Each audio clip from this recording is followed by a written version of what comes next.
Hi hello friends, കഴിഞ്ഞ എൻ്റെ birthday വ്ളോഗിൽ ഞാൻ പറഞ്ഞിട്ടുണ്ടായിരുന്നില്ലേ ശാസ്താംകോട്ടയിൽ നിന്ന് വടകരയിലുള്ള എൻ്റെ വീട്ടിലേക്ക് പോകുന്ന കാര്യം. അപ്പോൾ ഞാനും റോഹനും ജെറിയും കൂടെയാണ് പോകുന്നത്.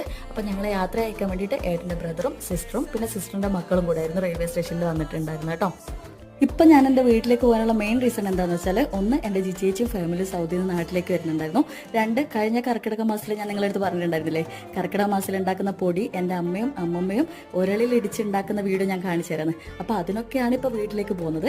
അപ്പോൾ ഞങ്ങളിതാ വടകര റെയിൽവേ സ്റ്റേഷനിലെത്തി. എൻ്റെ അച്ഛൻ ജീപ്പ് എടുത്ത് വന്നിട്ടുണ്ടായിരുന്നു. അപ്പോൾ ഞങ്ങൾ വീട്ടിലേക്ക് പോകുന്നതാണ് കേട്ടോ. അപ്പോൾ ഇതാ എൻ്റെ വീട്ടിലെത്തി. അവിടെ എൻ്റെ അമ്മയും അമ്മമ്മയും വെയിറ്റ് ചെയ്ത് നിൽക്കുന്നുണ്ടായിരുന്നു. പിന്നെ ഇനി അങ്ങോട്ടുള്ള വീഡിയോ എന്ന് വെച്ചാൽ 10 ദിവസം ഞാൻ എൻ്റെ വീട്ടിലുണ്ടായിരുന്നു. അപ്പോൾ കർക്കിടകത്തിൽ ഉണ്ടാക്കുന്ന പൊടി അമ്മയും അമ്മമ്മ ഉരളിലിടിച്ചുണ്ടാക്കുന്ന വീഡിയോയും അതുപോലെ തന്നെ വടകരയിലുള്ള ഒരുപാട് വിശേഷങ്ങളാണ് ഇനി അങ്ങോട്ടുള്ള വീഡിയോ. അപ്പോൾ നമുക്ക് അടുത്ത വീഡിയോയിൽ കാണാം. വീഡിയോ ഇഷ്ടപ്പെട്ടാൽ ലൈക്ക് ചെയ്യാനും സബ്സ്ക്രൈബ് ചെയ്യാനും മറക്കരുത്. അപ്പോൾ നമുക്ക് അടുത്ത വീഡിയോയിൽ കാണാം. അതുവരേക്കും ബൈ.